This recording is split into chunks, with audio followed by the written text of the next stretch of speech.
Welcome back to another episode of the Weekly 98 bottles of beer. If you're not familiar with what we do, we come to you every week with a podcast on Mondays with topics that we enjoy. I don't know what I'm saying. Around a table. We enjoy the podcast. Topics. You don't. We enjoy the podcast, yes. I'm joined always by my co-host, Daniel Vargas. Aloha. And Danny Jang. Saga. And, that's the regular remole. Guys, episode 80. 9. Or 69 plus 11. 69 plus 11, to be accurate. How have you guys been? Good. Let's go around the table. First things first. Let's talk about it. Get the tissues out. Not even that. It's more frustration. Oh, okay. PAX badges. What about them? Getting the fucking sticker off the goddamn badge. I have y'all. So I already know I'm gonna be walking around and be everyone that doesn't have their sticker on, which I'm sure is 100% of the people will have fucking sticker residue on their goddamn badge. There's a solution. Goo gun. Yeah. Why would I? I used like 30 alcohol swabs. I didn't. It's like I left residue. I'm like, Do you know what? Fuck this. This is my battle scars. I'm showing these off. Literally after I gave them, I totally forgot about that too because it was a while ago. I wrote it on my phone. I was like, I need to talk about this shit. This is frustrating as hell. Why would you put ridiculous stickers on these things? It was annoying as fuck. Because the alcohol swabs I got were like the width of my finger, so I'm just like causing fire. So how fast you're fucking. And then I went to Reddit and I looked at PAX. The top thread was like, "What the fuck, these stickers, bro?" It was pretty funny. So I was like, everyone had to have these fucking problems. I was like, at some point, I was like, "Fuck yeah, got it." What the fuck? As soon as I got the corner, I was like, "What? Like just fail?" All right, that's a good point. All right. So that was the first thing.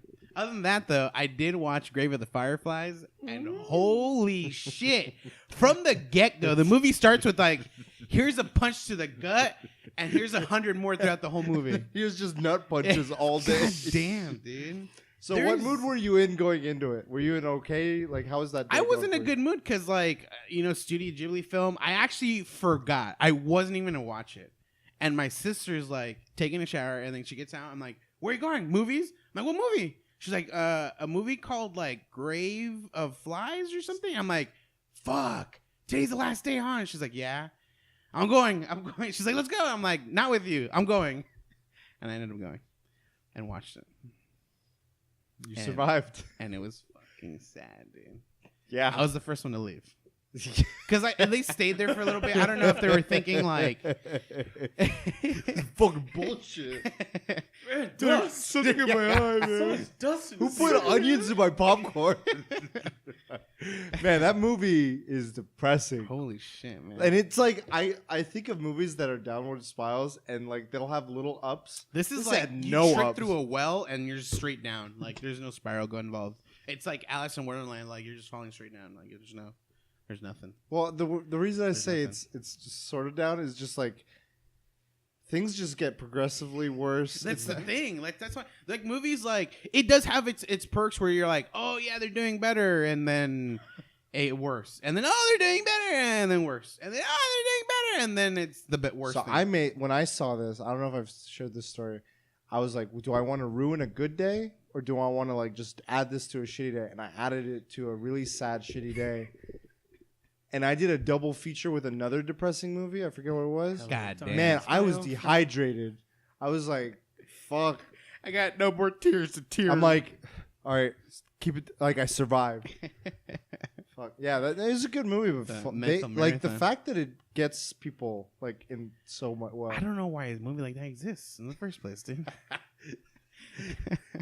You're not going to be good after the movie. I tell you that much right now. Sometimes you just need to cry. I didn't cry. I tell you that much. But that was like, I don't know if like so. The cool thing that they do about the like the showing is certain days are dubbed and certain days are subbed. And I happened to catch it on the last day, which is usually always a dubbed version. And most of the ones I caught on a sub day. And for those that don't know, subtitles subbed and then dubbed subtitles. It's dubbed over with English. So I cut it over and I subbed, and the sound was off, dude. Like their voices really? were low compared to the sound, and I don't. My thought was like maybe this is how it is, so like you can hear like when shit happens, like the fire, like the like that shit, like that obviously is going to overlap everything else. It wasn't like crazy bad, but it became the most noticeable when the girl would cry. I was like, this is fucking loud right now. But other than that, animation, spot on. Storytelling, goddamn gut wrenching. But yeah, it's I don't know. Like it's a good movie, but I can't say it's a good movie because I feel like it's the anime equivalent of like beats you. Schindler's List or something. Yeah. Like watch it once. beats the shit out of you. but Yeah, I'm not Yeah, seeing that again. don't do that 'cause shit. It's so emotional. don't do that shit. And then what else did I do? There was one more thing I want to talk about. I know last week you were doing Monster Hunter. One more thing I want to talk about. Dead Cells. One more thing I want to talk about. Oh, anime. I'm That watching one- a shit ton of anime. That dude. one show? No, that you not made? even. Oh. Because I've watched 2 other shows, so not even that show. Overlord. So when I talked about that one, I technically finished that episode, that show. And then there was one called something of the Death March or something like that. And show sounds weird, and it's within like a specific genre that I like now, apparently, which is similar to Sword Art Online, where you get trapped in a video game. Simulation? Yeah, so it's a video game coder, and I guess it's like a timeline where they're gonna work like nonstop to like there's multiple games coming out. They got to make sure everything's working right. Okay. They do soft releases. Overtime. Yeah, shit's Crunch. like breaks, and they got to fix it. And the guy finally gets some sleep after like 4 days of not sleeping. So he goes to sleep in his office. Like he just like puts a mat down, goes to sleep right under his computer, wakes up in a game, and that's kind of like how it just. And that's just how. Fuck you. Delete It turns code. into the Bugs Daffy episode. No, and then he like, and then that's only like a season long. So I finished that, and then I was like, I need more, and then More of that genre. yeah. So I put Sword Art Online, same anime or whatever, Dang. and Reddit post. I like Sword Art Online. and it gave me like a huge list of things. But what was cool about that, where like the website I found at the very bottom, it had like a tallied score of like people that said like this is exactly what I was looking for, and one of them like trumped everything else. An anime called Log Horizon. And it's exactly the same fucking shit. It's literally like a guy, they all wake up inside of a video game. They're like, "What are we gonna do?" And I mean, there's differences. Like they can't die, like they can't permanently die. And Sword Art Online, if they die, you die in real life. In Log Horizon, you die, you still respawn in the section, but there's after effects to dying now that they are permanently in the game. And these revelations are shown later in the show. And then it's all chaos too, because they're like, no one can die. Like we can do whatever the fuck we want. So then there's like bad guilds that are just killing everybody and taking everyone's shit and doing all these different things. And so they got to start building like a society like that follows rules and stuff. And they go like a really cool way about it. And that's still the first fucking season. And it's 3 seasons long. And I guess I was talking to a coworker and the guy's like, yeah, too bad that the guy went to jail. I'm like, what guy went to jail? Uh-oh. And the writer, I guess, is in jail for tax evasion. So I'm like, I guess that's not going to finish, you know? Like, so, but a really exciting show. And I recommend it to people if they like Sword Art Online. Have you ever watched Hajime no Ippo? No clue what that is. It's a boxing anime. Mm-hmm.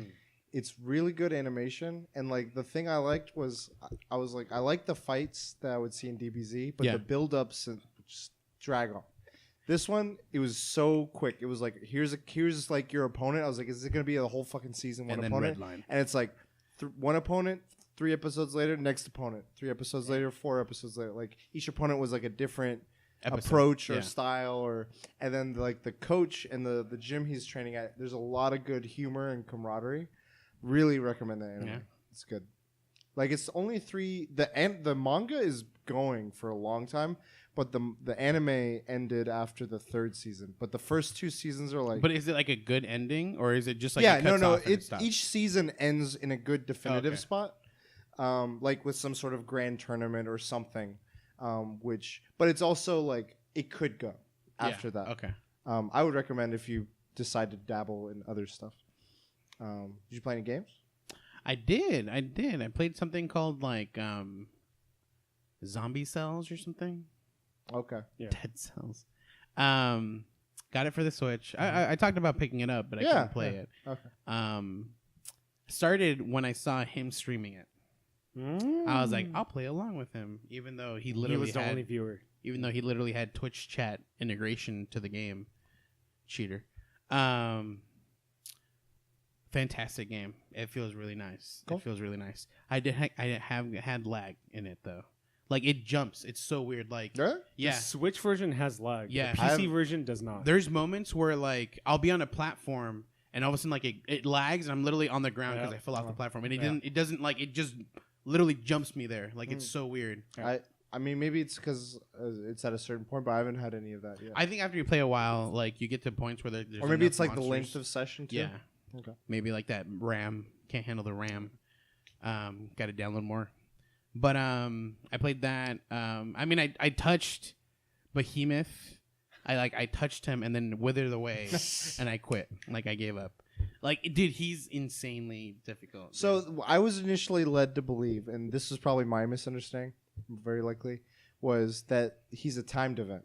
So like he's gonna go away. That is not true. He's a permanent monster. He's a permanent You monster got from the this point on. information from who? From Steve Himmel. Got him. Shout out to our #1 poster.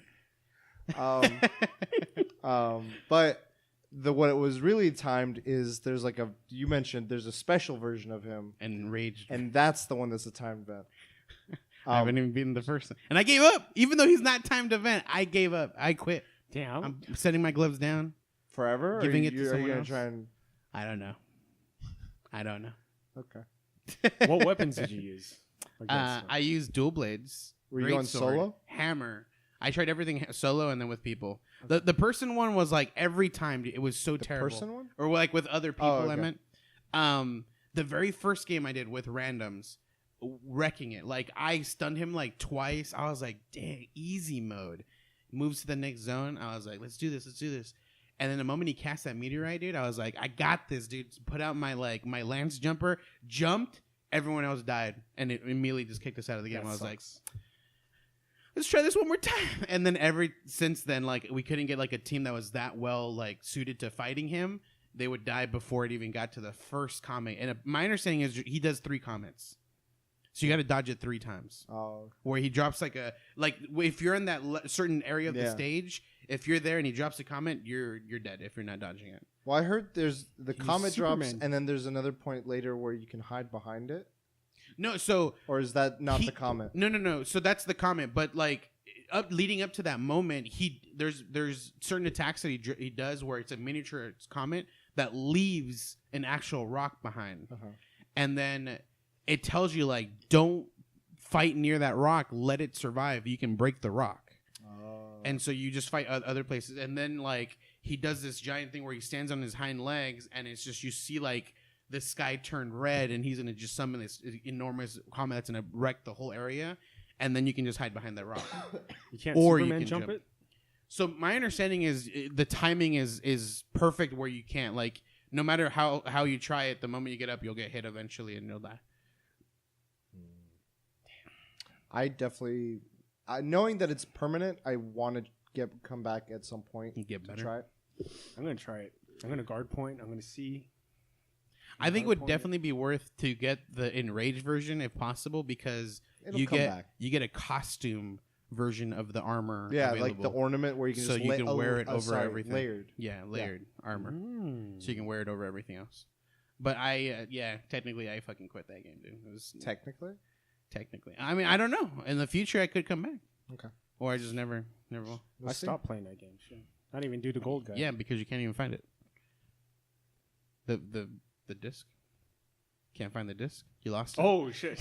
I thought you said fight it. no, I heard lost. it said find it. I was like, Lost. Find it.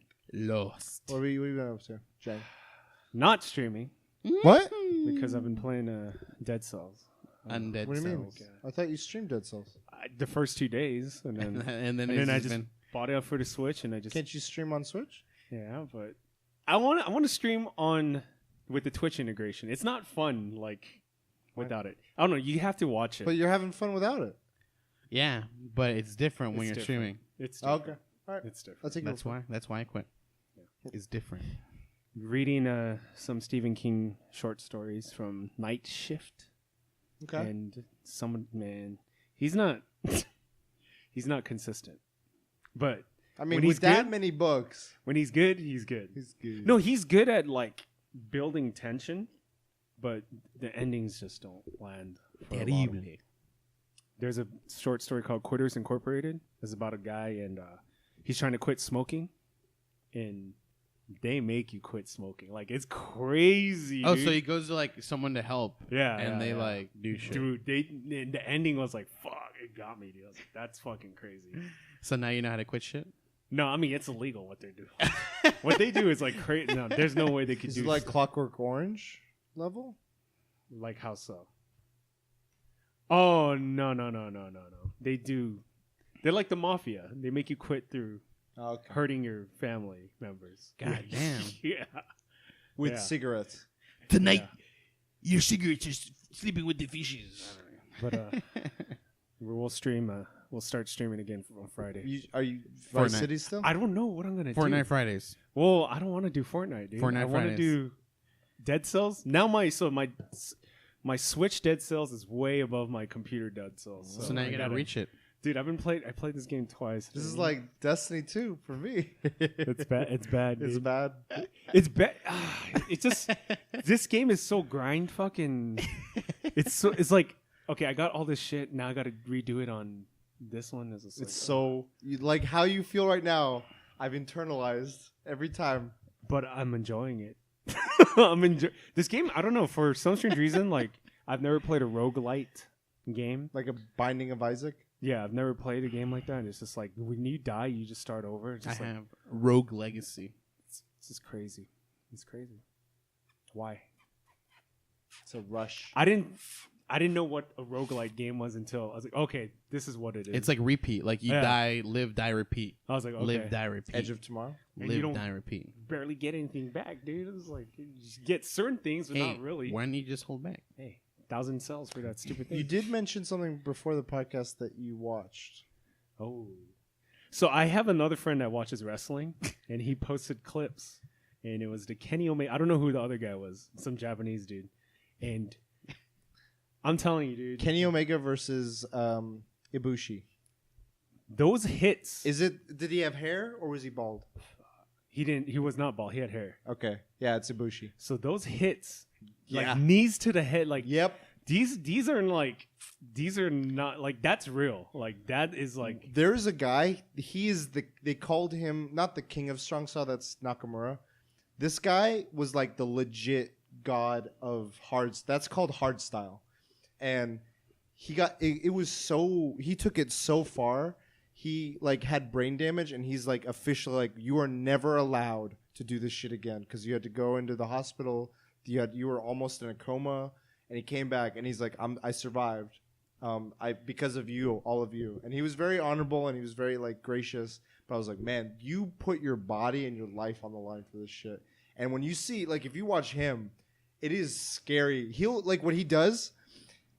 What he starts. So he throws his own head into the hit. No. So like, there's another guy called Ishii, and he's just like this big, just like tank of a man, just like a big ball. He wears like a weight, like a Weight? bench weight belt, Oh yeah. and then he has like pants. He's sort of like round, but like buff, like just a tank. Just bald. Butterbean. Huh? Butterbean. No. Leaner. No, okay. He's able to move. He's leaner. But anyway, him and those two were like the hardest of the hard, and they would just stand at each other and be like, "Go," and just fucking smack him like right in the neck, and then you It's like red as shit. just smacked him, and they would fucking headbutt, punch, like, and they would just start go like, "Fucking come at me," and then when the guy that was winning was like, "I'll wait, get back up." And then at one point, the other guy, I think his name is Shibata, he would just sit on cross-legged. He's like, "Kick me as hard as you fucking can, bitch." Like, and like they get fucking like, I like your language too. Hit me as hard as you can, bitch. yeah, like that's how viciously they look at you. He's like, you think you're a man? Like it is. It gets intense, and they don't even talk. Like there's no words said. God damn. And the amount of like, I feel like they tell stories Yeah. through that of like what you would get out of an anime, where Wow. it's like honor, respect, disgrace, all that stuff. Yeah. But yeah, that match, Kenny and Ibushi, they're best friends. They're called the Golden Lovers. So they have like a 10-year long friendship, relationship, whatever you may call it, where they became tag teams. First they were like the best in their leagues, and they were like, we should fight, and they fought, and Ibushi won. Kenny's like, fuck, but I respect you. So they became tag team partners. They became like the most in sync team you could see. Like every move was perfectly coordinated, and they were like, why are they called the Golden Lovers? It's just like a little bit. Do you need a drink, sir? Sponsored. Yeah. The worst. And drink. then they became friends, and then eventually got to a point where they're like, I feel like I'm better than you. Omega was like, I feel like I'm better than you, so I want to challenge you again. and he lost again. Again. And this is when he started veering towards being a bad guy. Ooh. And he went towards the bad, and he almost interfered in a match to fuck up Ibushi for a title thing. But like as soon as he got up, Ibushi like locked eyes with him, and he kind of just like stopped. He's like, no. But it still cost him the match. Anyway, years by, they both kind of go in their own ways, and then Kenny's about to get like beat up by his own team, and the only person that comes out is Ibushi, like out of nowhere. And then Kenny's like, I don't deserve this. Like fuck Ibushi off. out of Like nowhere. I've disrespected myself. You. And then they have like a big reunion. They're like back together. This was recently. I think I might have mentioned it on our podcast. Like, I love you, you love me. We were golden lovers. They're the Golden Lovers. And they came back. They're like, we're a tag team again. We're best buddies. I'm in your corner. Kenny wins the title. Big moment. He shares it with him and two other best friends. And then there's this tournament that's going on, which is what you probably saw, called the G1 every year. It's Block A, Block B, and you get points for wins, points for ties, and no points for losses. And then the people in the top block, the most points of each block will face, and they'll win like a giant, like a Stanley Cup, essentially. What that does is it's sort of like Royal Rumble, in that the winner will then get to face whoever at Wrestle Kingdom, which is the WrestleMania. But the difficulty is you're in fucking grueling matches day in and day out, like no rest, Yeah. for like a month and a half. And like the level of match you're talking about. And it's insane. And they're like, so a guy you would typically see win hands down over another guy might lose to that guy because he's like, I'm Tired. busted, broken down. I had a grueling match 3 days ago Yeah. against 4 other people, and so this was what they like. Omega was undefeated, and he's the champion, and he's like, I could win this. I could, and like, I'm the best. Yeah. And him and Ibushi were in the same block, and they're like, we got to fight each other. And they fought each other. Like, I don't care. Even if whoever wins, we're still. It was like And they were like, I don't want to hurt you, but like, we got to do this. it was like ballet. And It's they, beautiful choreographed dancing. Rocky versus Apollo Creed. that was the lead up. That was the semifinals. Ibushi won, and then he faced this guy who's essentially the John Cena of Japanese pro wrestling named Tanahashi. So you can't see him either. No, you can't. And he's like very, like, people call him a god. They're like, he's the god of wrestling. And he's just graceful. He has like long hair. It's flowing. And then he's got like a ponytail. And he's just like the biggest fucking chest you've ever seen. He's just like, what? But he's older. So people are like, maybe his time has passed. Yeah. He's an old timer. And he beat Ibushi. Mm. And that was like, whoa. Like, The hits. mm-hmm. Kenny's knees are fucking brutal. I don't know how he runs up from behind and just right to the back of the head to someone. I'm like, That's like brain damage, man. oh, Ibushi nearly killed him. So Kenny's like on the top turnbuckle, like with his head down, kind of like just lobbing, and Ibushi's behind him, and on the top rope, Ibushi jumps and just both feet stomp on the neck, and he just kind of slides down, and Kenny's just like ragdolls, and I'm like, that would have killed any. Like, I don't know how you. I saw one where he like jumped up in 2 knees to the chest. Yeah, that one. I remember that one. Yeah, Damn. Japanese not pro fake. wrestling, bro. Not fake. God damn. Wrestling isn't real. Tell me about that. Anything else? That's it. I played some Dead Cells. I took a break from Destiny, but then I was like, you know what? I want to play with my Titan, and I wanted to get that like the certain armor that's in Remembrance or whatever. So I've been working through that when I have time. There's an armor that is a Ice Cube? homage Oh, to Berserk, Celestial Nighthawk. oh, That's a homage to the bad guy in Berserk, or good guy. oh, okay. Because his name is Nighthawk. Well, his name is Celestial Hawk? Hawk. I don't know. It is Hawk. I know Yeah, Hawk yeah. is That's in cool. Band though. of the Hawks or something. Cool. That's right. Apparently Ice T plays Destiny, and he just posted he's like, yeah, I just got my Titan gear, bro. And he posted a screenshot. Oh, the Max, the 400? Yeah, the 400 legendary Titan gear. I'm close. I just got to do a few more things. Oh, you haven't gotten it? I thought you had it. I got it for Warlock. I haven't got it for Titan. I'm on Oh. blue for Titan. Mm. It's the stupid like you gotta get 80 100 kills with this or that or this. I gotta work on shit on that. Iron Banner is out. I'm playing a lot of that for Destiny. Dead Cells. I've been like Dead Cells. Just like I was at a friend's house and we're playing games. We're playing like Poké and like I was showing them Switch games, and they're like, "What's this?" And it was single player. But I'm like, you know, it's quick. I jump in, start it up, go run around a little bit. They get an idea. I'm like, I'm jumping out. I was like, I like this. I like that you can just go in, go out, make a little progress, whatever. Do a little dance. Make a little love. Have fun tonight. What is it? What else? We've been watching more Veep. We're on season 4. Dan, that's about it, I think. You don't watch anything? Movies, Fallout was the last one I saw. Movie Pass. Canceled. We watched Galaxy Quest Friday. Alan Rickman.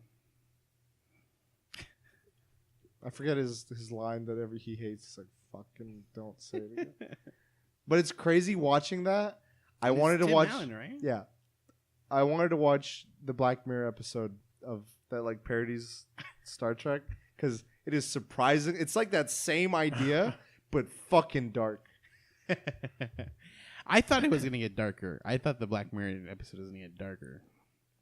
Yeah, I'm glad it didn't. Because It got dark. Essentially, it could be sexual, and it didn't technically get to that point. It alludes to that. It did a lot though. Like it's just like what he's. Yeah, he did a lot. Yeah. But it wasn't nowhere near what I thought it was going to be. We have like crazy minds. All right, you guys want to get into topics? Let's do it. Who wants to go first? I'll go first. Okay. All right. So, I just. It was a Kotaku article that I read that gave me the question. And the question is, ROM video games, is it a good thing or a bad thing for the future of anything video games? Essentially. So I'm gonna give you guys my defense. Go for it. I think ROMs are a very good thing. I think that when a game is, I feel like when a video game has a certain life that it's lived, you know, like 15, 20 plus years, I think from that point on, it should become like a free shareware type thing that people can enjoy as a like historic thing, to show where we've been and where we can head to, you know, like see comparisons from like what it is now to what it is then. Yeah, absolutely. And I think ROMs would be a fantastic way of being a delivery service towards that freeware that people can do. So I think that's where we're at. And when we talk about, at least the Kotaku article, it talks about like it starts out with talking about the Nintendo having sent takedown notices to two of the really big ROM websites.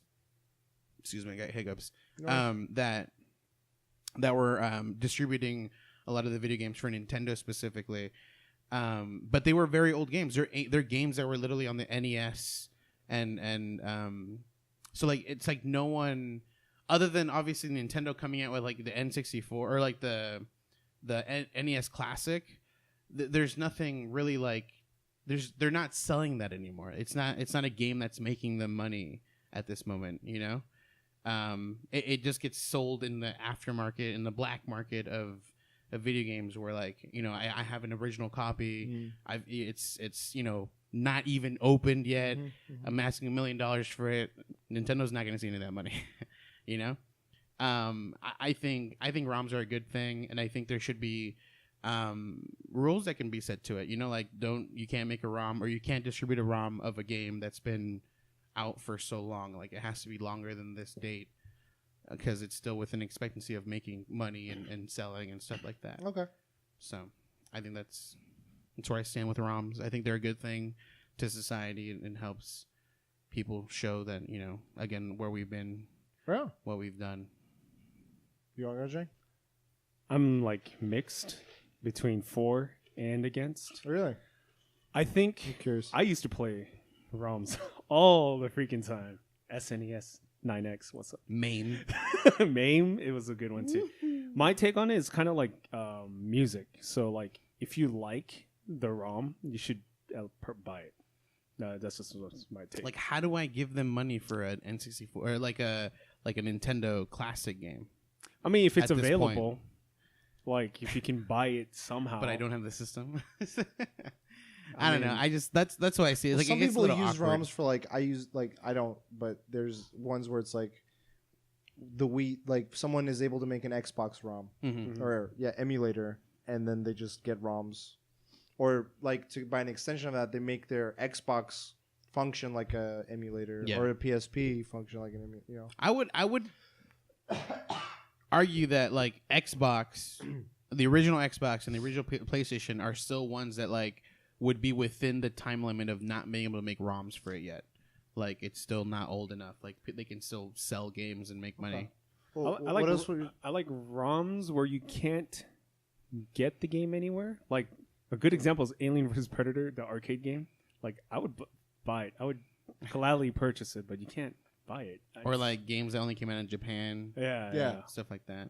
Yeah, I don't know. It's just hard because, I mean, if you flip it around and if you work in the game industry and you have a game that you made in like a Nintendo game and some guy was just like, how would you feel? So I feel like it's kind of like the movie thing, like piracy and stuff. So I think there has to be a way to pay the people for the ROM. I don't know how payments for this would work, but I would want to have some universally agreed or largely agreed upon library, like a digital library, and have it be like, this is our way of preserving and keeping games of any nation or any historical period past a certain date, like you said. And we welcome and encourage all the major publishers to allow for whatever games to be put on here. And hopefully the more that gets put on there, the more it encourages others to be like, this is a great way to preserve these games, log them, and have a single place rather than like having random sites where people can take those and then put them on like a DS cartridge of their choosing. I'm going to start making a website right now. Call it Ready Player 2. Ready Player.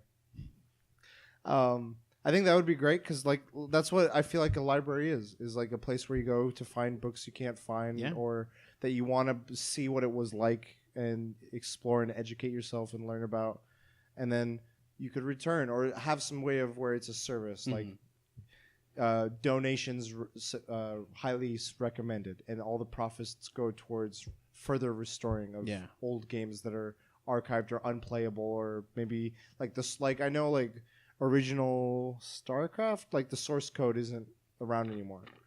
I do think that ROMs are great. I know we're largely talking about things for like official games, but I know a lot of people that make games that are ROMs, they're like the way they distribute them is like play a ROM of it, and I think that's a great space for that. Where homebrew, it's like a big thing, which it exists. I think IMA-Bit like helped someone like have their ROM be created into an actual cartridge.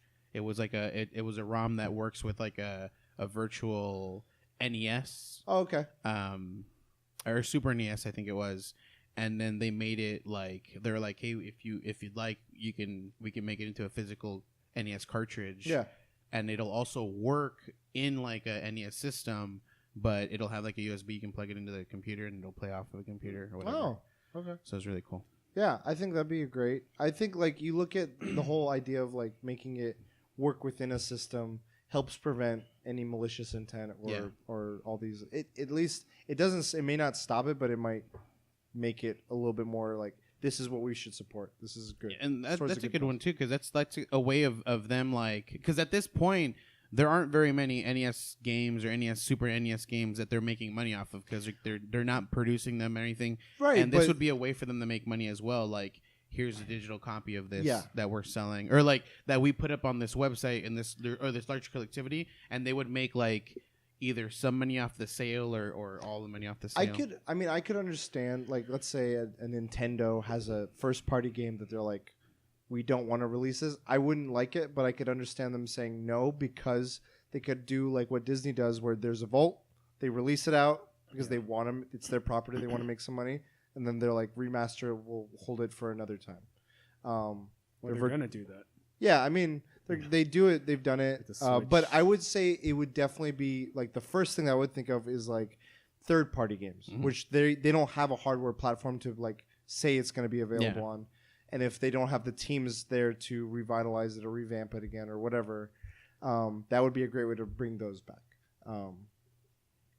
And like PlayStation does it where they're always bringing back their like you can digitally get PS1 classics or PS2 classics, but you have to buy them again, of course. Yeah. Which sucks, but they have that like that's what they've been their business model for those old games. So sure, there's good. I think it's just with the right care. And I know that an emulation for more modern games is more difficult. Like the more recent one I know that is still trying to be attempted, it's like fully successful, I think, is Breath of the Wild for the Switch. Oh. And the only way they were able to get the ROM is not even from the Switch copy. They were able to get the ROM from the Wii U copy, you know? So I don't know what the difference is, but yeah, like that's the most recent game that I know, like on the most current gen system. But even then, it was like on a system that was a previous one. That's how they were able to get it. I think the other thing, when I'm speaking of homebrew, I know there's some like really great Pokemon variations where people make their own stories, and that's great. But when I see like them getting so much traction and like Pokemon Nintendo shuts them down, then it's like, well, you made a game that's based on a property that you didn't have their IP consent to use, so it's like it's part of a risk that you had. Hopefully, it like gives them a platform to promote themselves, be like, "Oh, I got attention." But when you make like that, but it blows my mind. Like if someone's making this and it's like successful to the point that you need to stop them, like maybe do this yourself. You know, like I feel like because I think you're talking about Pokemon Uranium. That was one example. There's a Metroid one as well, where it was literally like a remaster version of the latest one that got remade. And they made some variations to it, but they told them like, "Hey, cease, like, stop." Yeah. Because we're working on ours. They're like, "Well, I was just making it because I was missing Metroid and I wanted to see that again." So it's made out of love, but it's like you're using an IP. Something similar is World of Warcraft. People want to play the original game when it came out, not like with all these new expansions. So they literally make copies of the servers and make them public where people can play them, but it's only up to that certain game point. And then now, so I think it was like kind of swept under the rug for Blizzard. They're like, we'll let them do whatever they want. But now that Blizzard's like, we're officially making like World of Warcraft Classic. You know, you can play just the original base game.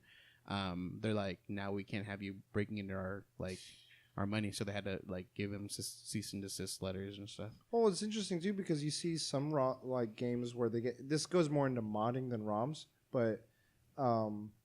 I remember Warcraft 3, people were modding it to play as just the heroes. That led to a whole new genre. Yeah, that literally led to making World of Warcraft.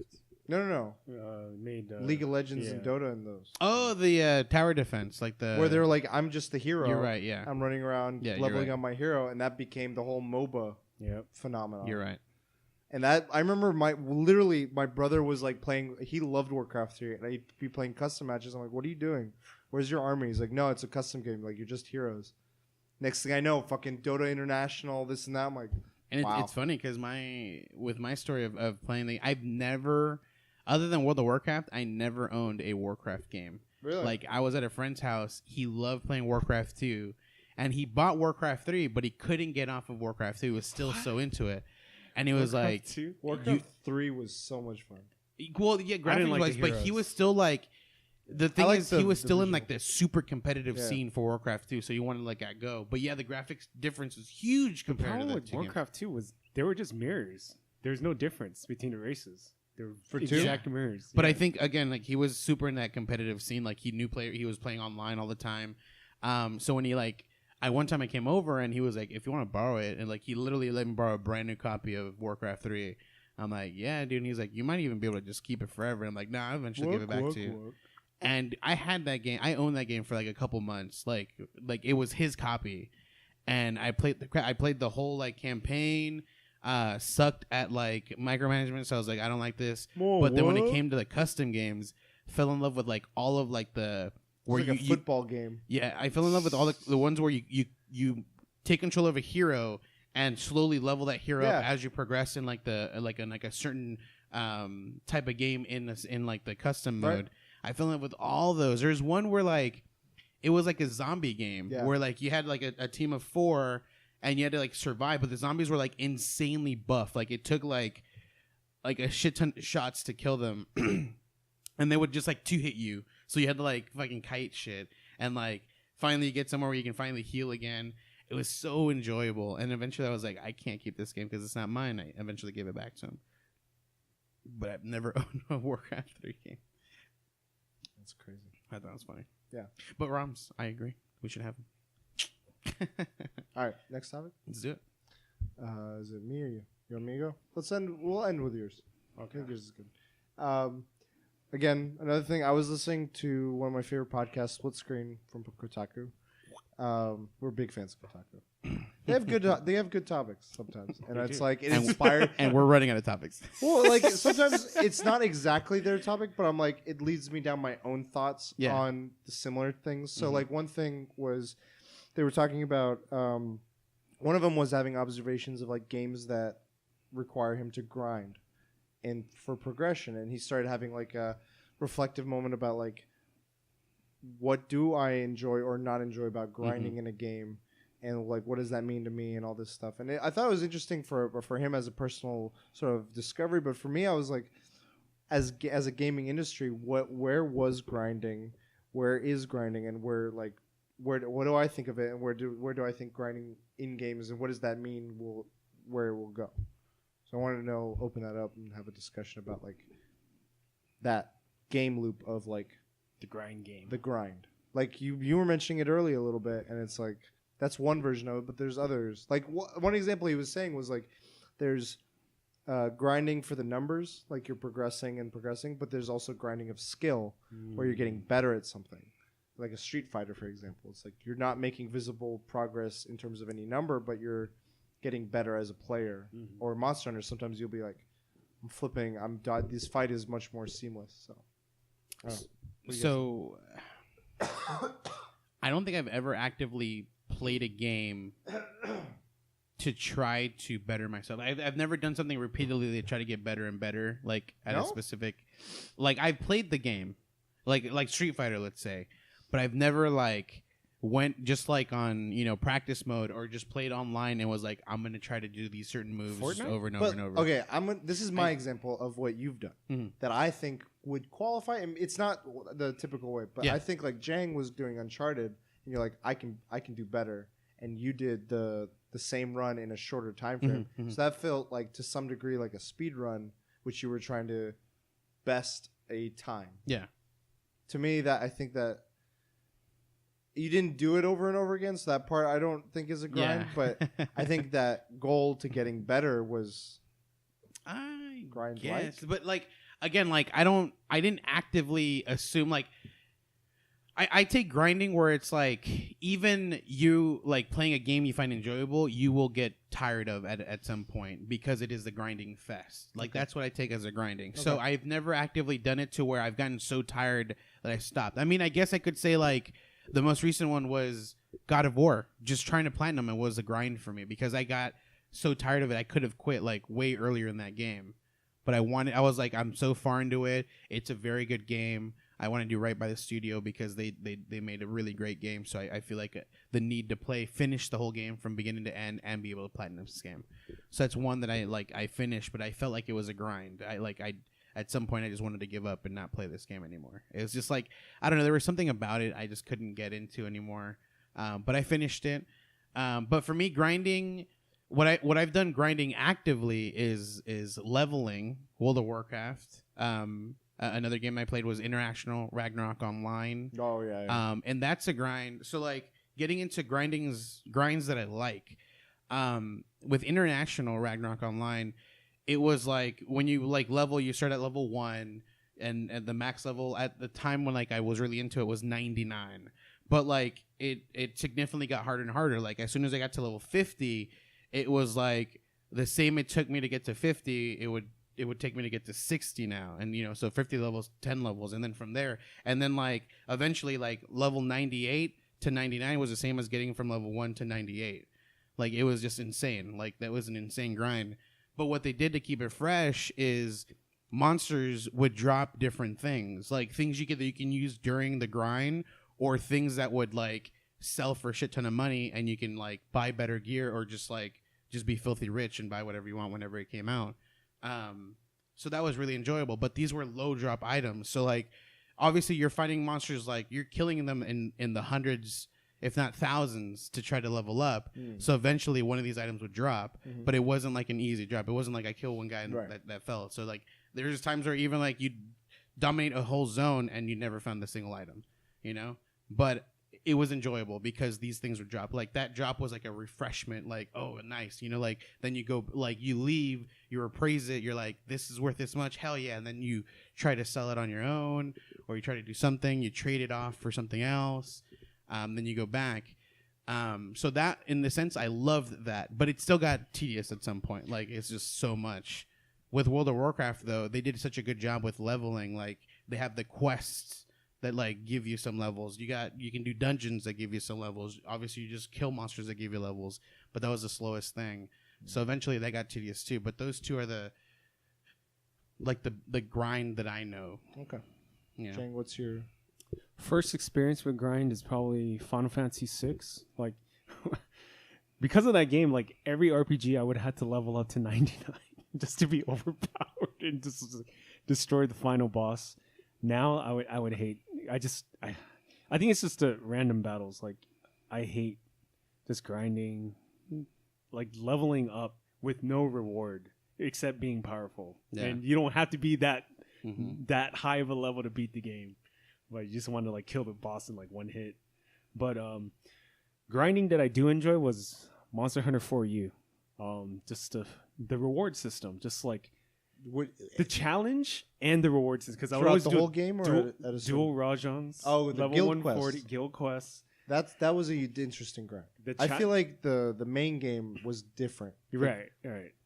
So the challenge of it and the reward of it, and that is why I like Dead Cells, because it's super challenging, and it gives you loot. Sometimes you get a legendary in the very first stage. So like I don't know. I can't do random battles, grind level 99 back in my younger days, but if there's a challenge, like not like a cheap challenge, but like like fair but challenging obstacle with reward system, then I'm okay with the grind. I think one of the earliest times I can think of any sort of RPG or just grinding, I associate a lot of grinding with Pokemon, with RPGs, and Pokemon. I like. It took me a second because I'm like, that wasn't a.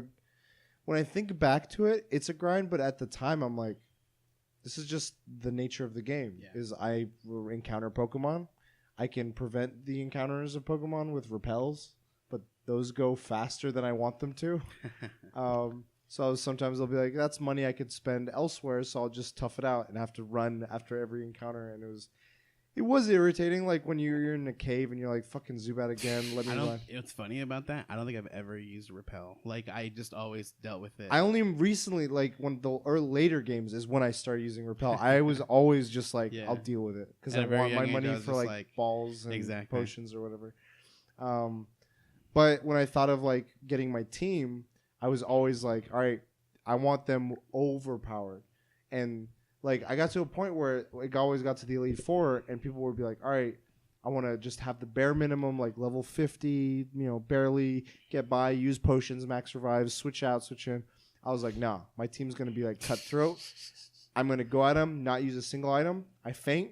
I'm gonna go back, go again. My guys are stronger now because they beat a few of them. Die." They would keep beating them, die, beat them, die, until I could get through the whole thing without anyone dying. And I was like, they naturally are better than... I didn't... Yeah, same thing with me. Like, I never wanted to challenge in a sense of, like, bare minimum and then fight them. I always, like, try to get as high as I could, and then just... I'd be like... Some guys only, like, one Pokemon was able to defeat the whole team and stuff, so... and I like that. It was... At that time, that was the only game I had. So that was another factor.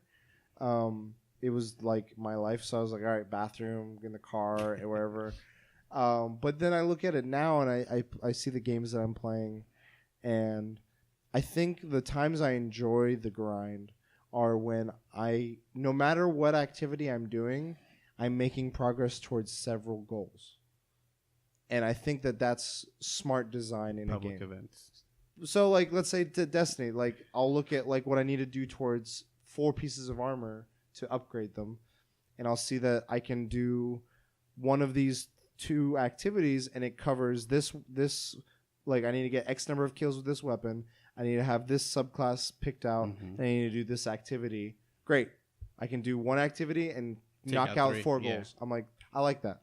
It's a way of streamlining activities and make me feel like I'm making progress towards, like, in life, I'm like, all right, I could go and get groceries, come back home, drop them off. Going to the store, return this object, come back off, and then go over to this other side. But if I can make it where it's like one smooth pass, take care of all 3, and then come back home in one trip, I feel like that's the sort of satisfying aspect of those sorts of grinds.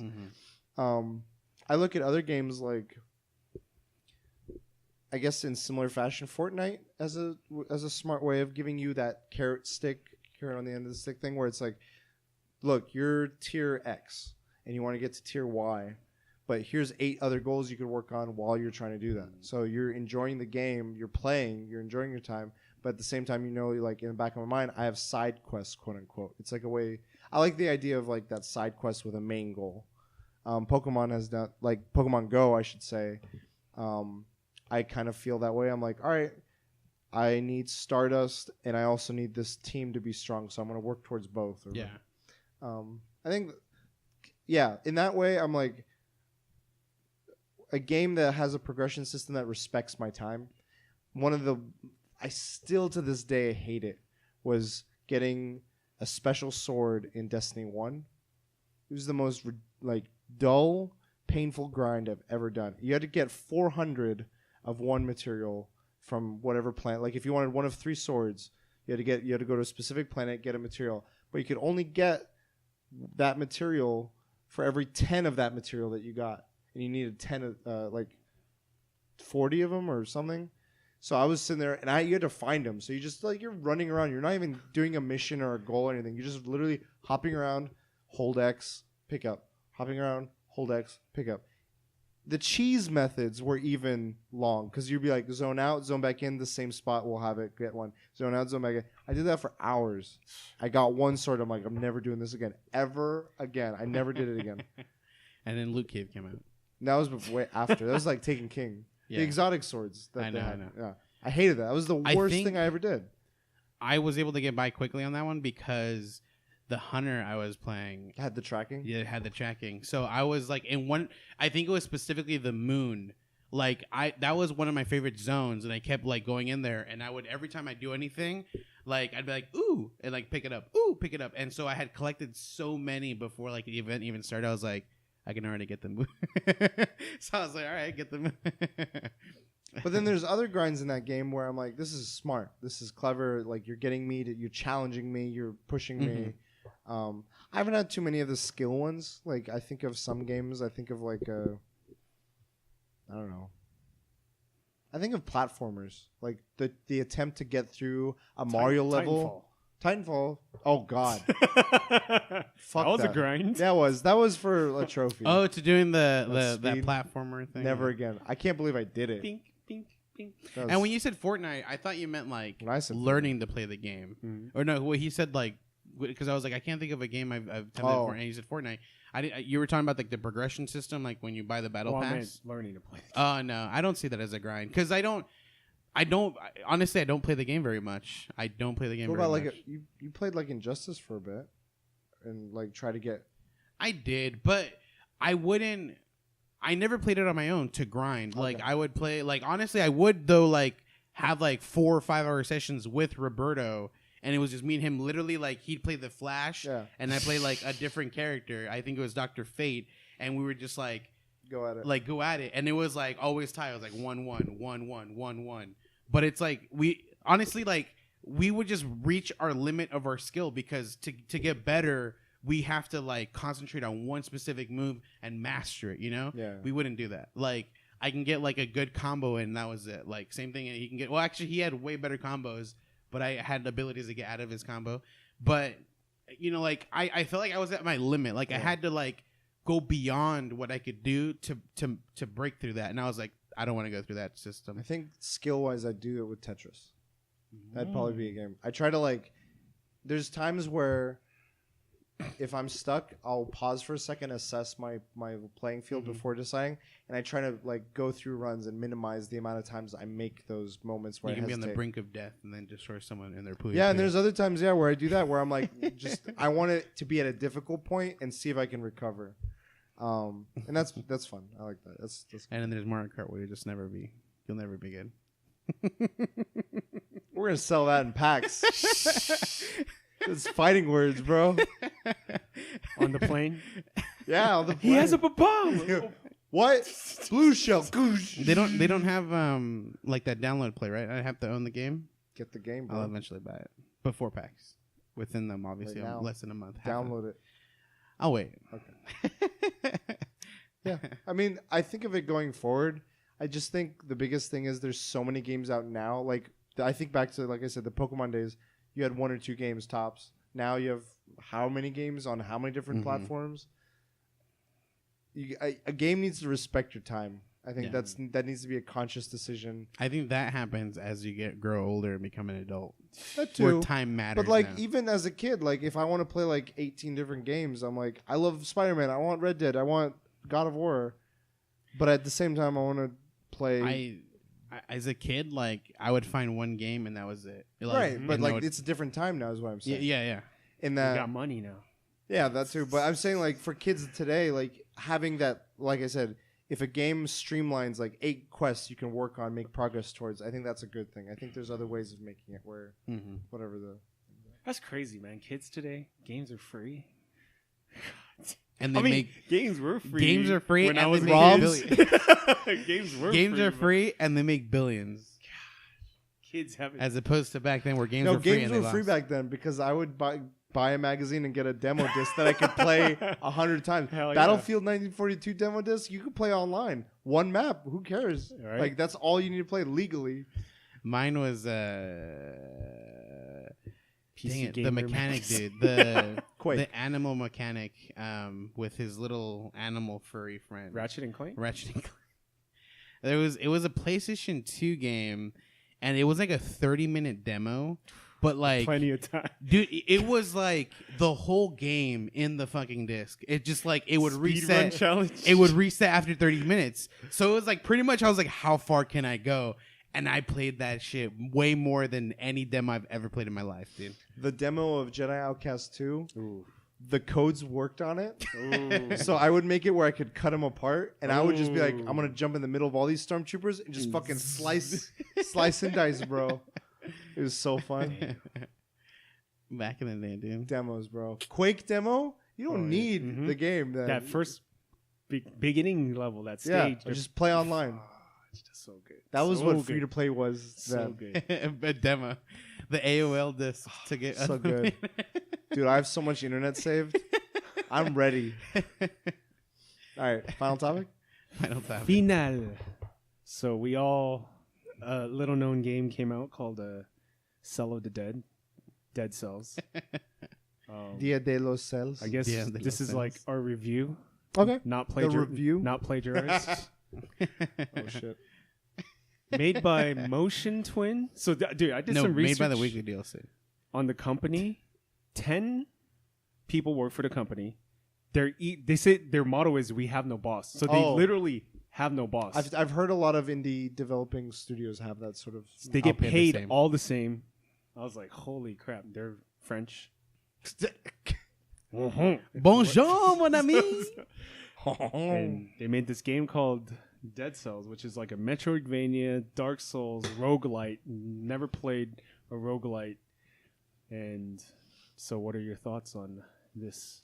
The amount of times I've heard this game being called a Metroidvania, like, confused me. And that was, I mentioned it, I think, 2 episodes ago. My perspective had to change for me to enjoy this game because I went in thinking it was a Hollow Knight or thinking it was like a Metroid game where I'm just going to go. I need to hit a save point so I can keep my progress and then keep going. And then I realized that, no, that doesn't happen. I die and I go back and over. I'm like, what? Man, this is bummer. Die. And then I died again. I'm like, oh, fuck, this is the game. And then I'm like, wait, this isn't Metroid. This is a rogue. What? God, okay. And I'm like, it took a day to think about that. And I was like, night and day difference for me with that perspective change. So I really don't think saying Metroidvania game type is doing it a service. I understand the regard games get when they're called Metroidvania. It's a great genre style. And it has qualities of it, but definitely shouldn't brush aside the roguelite aspect. So that I want to get that thought out. You want to share some? Fantastic game. I've have a lot of experiences with the rogue style games, or roguelike games. The very first one I can remember, and I'm pretty sure I've had something before that, or I played something before that, but it was a game called Rogue Legacy. Oh yeah. And it came out like closer to the beginning of the life of the PlayStation 4. Okay. It was PC. I had it for PC, and then when it came out for PS4, I was like, "Fucking perfect!" And I bought it for PS4. Is it coming out on Switch? I don't know if it is. Hyper Light Drifter is. I mixed those two up a lot. Oh. Okay. But it was an enjoyable game. Like you progress through a dungeon, and if you die, you start all over again. But you keep like the money that you died with, so you're able to like continue like building stuff. So it was really enjoyable, and so this one I didn't know what it was at all. Like going into it, I didn't know anything about it. How'd you hear about the game? The IGN plagiarism review made. That's really? How I heard about that's it. That's how you heard? Yeah. No, so actually, it was Eric's for me. Oh, okay. Eric's was the like YouTube channel. He said he had like, I have a game I've been playing and I'm excited to. And then like eventually he was like, this is the game, guys. It was Dead Cells. And what's funny too is like I was like, I've seen this game before. It's already fucking out. And I guess it was like early access Steam. For a year. Yeah. It's very much like Hollow Knight. It's been around already for a year on Steam. And I saw the trailer. That's how I saw it. Is like some article had it up like, check this game out. It's early access. Great early access. But it was getting great reviews. Yeah, for an early access game, it's like, this is impressive. I'm curious what it'll turn into when it becomes full release. And I saw the trailer for it, and it was just a montage of fucking just cool animation, badass weapons, I was like, come to Switch. Come to Switch. Please come to Switch. And it did. That's what blows my mind is that I feel like in this day and age, it's rare for a game to get out of early access. And then for it to go into like a system that honestly, like, it was made before it was probably knew it was going to be on the Switch, but I feel like Switch is like the perfect platform or a perfect console for this style of game. Yeah, it caters well to the quick play. Because that's the idea of it. Yeah, you die, you start all the way back over again. And from that moment, I'm like, okay, I can quit. I can stop now. I can pause the game now. Or like what you've been doing where you're making progress. You're still on one run. You're like 3 or 4 levels in, and you're like, pause. Sleep. I'll get back to it. Just murdered a boss before we started the podcast. Pause the game, and he's, goes Savage. back home and just finishes it out, dude. Easy. Yeah, I mean, after that initial perspective change, for me, I don't know what getting further in the story means. Yeah. Like, we talked about that a little bit. You were like, how far did you get? I'm like, I don't know how far means. Like, I don't see anywhere where it says like percentage complete or Like story wise, I think it's more like Dark Souls where you had to read into the lore. Okay. There's like I like the stuff. conversations. Like some guys like these bodies look familiar. It's your own body. Yeah. So there's a point, and I'm afraid you haven't gotten to that point yet. If it's a story thing, I don't care. Okay. So there's a girl, like when you start the game, there's a woman who's like greets you every time. Yeah. Eventually, just outside the next zone, you find a fully literally you find her body. Like she has a sword through her. And then now from now on, every time I go through there, it's literally a skeletal body with that sword there. It's just always there in that same just before it's a certain door. Oh shit! It's always there now. So it turned into rotting flesh, and then now it's just bone, and it's just always. I thought that was really cool. That is so. Cool. That chick is. I never is paid done for. I didn't pay attention to that detail, but I remember the first time I saw it. What blew my mind is though she talks about always being able to revive, but I don't. I guess maybe something's changing. I think though I might have overlooked it. I think they were referring to him. He's one of very few people that can always revive, and apparently she's not. But I thought that was a really cool thing because that character is now dead there all the time.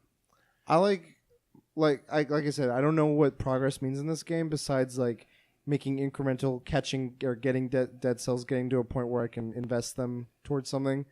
So I'm just to my knowledge, you have to beat the game 4 times and it unlocks the true difficulty. The game gets harder. It's not hard right now. You beat the first boss, so you should have the first blood cell. I heard if you beat the game, you get a blood cell. I've not beaten I wouldn't say I've beaten the last boss. I don't think that guy was the last boss. Oh, okay. Which is why. So, but I was incorrect in my theory, knowing that I am further along, on the I don't know how to explain it, on that stage. But he's done more through repeated attempts. The thing is, once you unlock 4 blood cells, though, when you kill someone, you get so many more cells. It's just the rewards. Oh, so it gives you more rewards. It's harder, but you'll get a lot more rewards. That's cool. It's good loop. New game plus. I mean, what I like about the game is the combinations of how you can play. You can be a there's magic different user. You can be range. You could just do builds. There's cool builds you can try and find out and get, and you're all right, I can combine this now, and this is my build. Example is you enjoy the shield system, which is a parry system. I've never used the shield. I've used it a handful of times. I don't enjoy it. And my greatest combination was a weapon that did more damage to enemies that were on fire, and it also caused people to get oil on them. Which and then I have right now. And then my offensive, or my offhand ability was throwing a fireball. So I literally hit him once with that sword, a fireball. They catch on fire, and I'm doing 2 times the damage now on my weapon. And then I would throw. I had a 2-trap snare system, and then I would have a fire grenade. It was what I guess you would call the ultimate quality grenade. It's a legendary or whatever. And it would blow up into fire and just leave a whole scorching lava thing on the ground. What? So I would trap people in one area, throw the grenade, and they just get stuck there, literally burning slowly. And what's cool about the trap system is if they get stuck facing one direction, they don't turn around, so you can go behind them and just. So I'm doing 2 times the damage to anyone's on fire. And that's the furthest I've gotten with that combination. Okay. I was able to, and then I could slowly, if there was creatures I was so scared to fight, I could throw the trap, I could throw my fireball slowly, and I can throw the grenade every cooldown, and eventually kill the monster. And so I was able slowly progressing that way through areas I was too scared to. The more you guys are talking about, the more I think it's more if we're crossing genres, it's roguelite mixed with Diablo 3. Yeah, because I feel Diablo is very much catered to builds and optimizing the ability of DPS and grind and combinations of abilities, and roguelite is the obvious mechanics of repeating through. Have you gotten the Spartan kick? No. Have you gotten it? I don't think I have. So it's a weapon and it does damage when you kick them towards the wall. It just explodes. So it's this spot, or if you kick them towards a ledge, they'll explode when they hit the ground. I love the aesthetic look of it. It's just that old school look to it. The music is great. The satisfaction you get from just I mean, you guys are talking about all these cool combos I haven't even bothered to get into. I'm just picking melee and picking whatever and just hacking away like a simple hack and slash game, and it's still satisfying. Yeah. Like I'm having no shortage of fun. Like it's a blast. And like I was waiting for you guys to show up for the podcast, and I was like, I'll play a little bit, and I died. All right, that's a good stopping point. I'll pick it up later when I want to do another run. I like that. Yeah, that's the beauty of it being on Switch. Like Switch is I think a gateway. They're gonna have DLC. Ooh.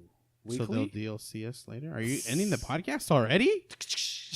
It's like I don't know. I was taken aback. Like, I think it was like the second time I died. I was like, wait. So this is what happens every freaking time? Live, die, repeat. yeah, that realization of like that's the style. Like then once I was like the only exposure I've ever had to a roguelite. You mentioned yours was to me my brother again. One of his 2 favorite games. He plays Dota, and he plays Binding of Isaac. He's got over 400 hours in Binding of Isaac. Dude, he'd love this game then. He does. He was like that Wizards game. Yeah, that's another roguelike. Oh, it I would is. say. Oh, okay. wow. Yeah, because So- that's the same thing. You die, you go back to like a house, and you start literally the whole dungeon over again. Yeah, he loved that game, and then he's like, I'm gonna get a Switch for Smash and Dead Cells. Damn. So I was like, that's awesome. So he hasn't picked up a Smash or a Switch yet? No, Telling her. he hasn't played as many games lately. But I don't buy a lot of games, but so far, my game of the year right now. That's And it. Really? We'll see Spider-Man. I mean, I think it's more are you appealing than God of War. Are you gonna finish Hollow Knight? It's done, dude.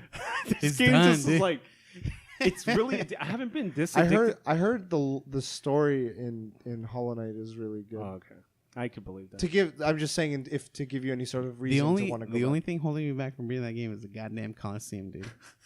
Coliseum of Fools. I think you need I am a more, fool. Those are some interesting, like the wide varying game like studio differences of you got a God of War, which is a great game, not discrediting, but then you have a 10-man team with this game. Just tells you like And they're all bosses. the The last, last boss. But I don't know. I can't think of a game that got me this addicted. Maybe Fortnite, but like I've been like, and when I'm like at work, I'm like thinking, damn, I could have done And the this. beauty of it is you can take it to work. I could have done. Well, I can't. I don't want to play. I tried playing it at work. It's a bad idea, dude. Because why? my runs go pretty long. Like I'll get to You that. can pause it. I don't want to leave things unfinished. You are right now. But to lose like 80 cells, don't ever get cursed chests. I think they're not worth it. I don't know. I've heard videos where You got like a Twitch one the other day. I watched your stream. There was like a Twitch chest. So you got to watch the Twitch. You got to watch a popular streamer stream it. So people will type and they'll help you break the chest, like bam, bam, bam, poof, poof, poof, and you see the chest like break. But I only have one viewer just watching, so it's bad, and it sucks Bam. because they can hurt you more than help you. Like they can vote for like things to like Enemies? really mess you up. Like Vargas, dude, you added spikes to my level. I didn't to like when originally- it came up. I was like, "There's mines." I was like, that's dumb." I was like, "Spikes? What's that?" I was like, "It's a platformer. Spikes is cool." Spikes and like It brings new meaning to God mode. different areas where you had to jump on a platform had like a rotating like ball of spears or a rotating ball You of did spikes. that to him? Yeah, but I didn't know that's what was gonna happen. And like, so he's trying to run through, and every time he jumps on the platform, he gets hit at least once by these ball of spikes. And it was the funniest. I think thing it ever. makes it harder. The Twitch mode seems a lot harder than. Yeah, normal. definitely. Wow. It adds more Yeah, difficultness to the levels. it can make because it they can easier though. Yeah, it could. It If has they the want to, potential but- Very, very rare. They're not gonna. Yeah, I like, know they're your not gonna Twitch do is it. not going to I was chat. like- dude. One guy, I was like, "Heal me!" He's no heal. Heal me! I feel like so you're talking about the guy who can be like Captain Chicken or whatever. Yeah, yeah. I think there's prompts where it tells him like right now Captain Chicken can heal. but he can say no heal. So I he feel was- like we're also in a renaissance of like we got Hollow Knight blowing up because of its release on the Switch and the popularity of the Switch in that mode. You got Dead Cells, Guacamelee 2, I think is coming out this month as well. holy moly. That'd be a very good one. Messenger is one that I've been hearing a lot of hype of, and it sounds like a solid game. I think today IGN was talking about it of like My don't name miss out is- on this. What's it called? Messenger? The Messenger. It looks like Ninja Gaiden, like an old school Ninja Gaiden. It looks good. And then it's like And then the Yacht Club, the guys that made Shovel Knight, were like, "We're excited to see your game come out. Like, we played a little bit of it." Oh wow. So a lot of people are like backing it. I'm like, this is a good time to be in this like platformer, roguelite, Metroidvania, like any of those three genres. Like you got like many games coming either already out or coming your way on one of the best platforms. Platform of the year. Thanos approves. One of the Joy-Cons just like fizzes out. Fuck. Weekly DLC, seal of approval. Yeah, Thumbs definitely. up. 9. Play the messenger. 5 Yes. for me. Better than God of War. Come at Damn. me, bro. Calm down, Nigel. Come at me, bro. On the questions and comments, please. I Like think you're maybe just- in the I think reviews. you're just on a high. You know, I'm just gonna say, dude, Dead Cells is gonna have a higher review than Spider-Man, dude. I'm gonna call it right now, You're dude. just on the high right now, dude. You were on this high when you played Hollow Knight, but then Fortnite came into play, and now it's Dead Cells. So those are the 3 hype games. But you had. my addiction Addictions. hype is stronger than It was with both the of other those. Yeah, both of these other two. So wait, I kind of forgot. Does this being in early access for a year, does it qualify for Game of the Year? May 2017. No, but that game. I mean, it's already officially released. Or Yeah, or do you mean my Fortnite? rule? I mean, Dead Cells. But Fortnite's early access. Still. I forgot what we counted as Game of the Year in terms of like eligible. Oh, I see what you're saying. Because Well, I said it a just- year. What? I said a year. It takes 1 year So before it's it's too late. eligible. It's too late. It doesn't qualify anymore. But it's been out for. But it just came out. I have no clue. I'm gonna say it's. I mean, that's just my rule. I think it's fine. You love it that much. Break your one rule. Game of the year I will break you. right now. I think it has to beat Red Dead. I think what's gonna win? Okay, this God is my of- thought on Red Dead. My guess. You know how Fallout 4 came out, and how people were like, "This is gonna be huge." It was good, not discounting it, but it wasn't innovative. I think Red Dead is gonna be great. It's gonna be beautiful. I don't think it's gonna be innovative. That's true. I think you're But right. it's I think still you're right. it's gonna have the like engagement, whatever. Like people are gonna play it. It's not going to be innovative. But what if the story was like The Last of Us? Then yeah, Then it will be innovative. There will well, be game, okay, no, I it'll be should say Game of the Year. innovative or a compelling story. And if it has either of those, it's definitely got a shot. But I think where Fallout lacked was it has an interesting story, but it didn't have like a Last of Us or whatever type of story. So I think those are one of those two is going to be key in Red Dead being in that consideration. I think it'll get nominated. I don't. Unless regardless if it has one of those two, but if it has one of those two, it's definitely going to be a contender for Game of the Year. Game of the Year. Unless Death Stranding just comes out, he's just like, guys, it's been out. Like, Check the at back, the the PlayStation- last, check the last aisle of Walmart. Imagine what if at the PlayStation Guillermo experience, del Toro's like, He hands it to someone? he's like, comes out tomorrow. No. Jeff Keighley has the only copy of the game. Find him. And it will release. Cool. Where can people find you guys? They can find me at the Fulio365 on Instagram, and then the Fulio3 everywhere else. In Dead Cells at the Last Bosses. You can find me at Kujo Prime. You can find us all at the Weekly DLC. And most importantly, we love you fans. And we'll DLC. You later at PAX. Yes.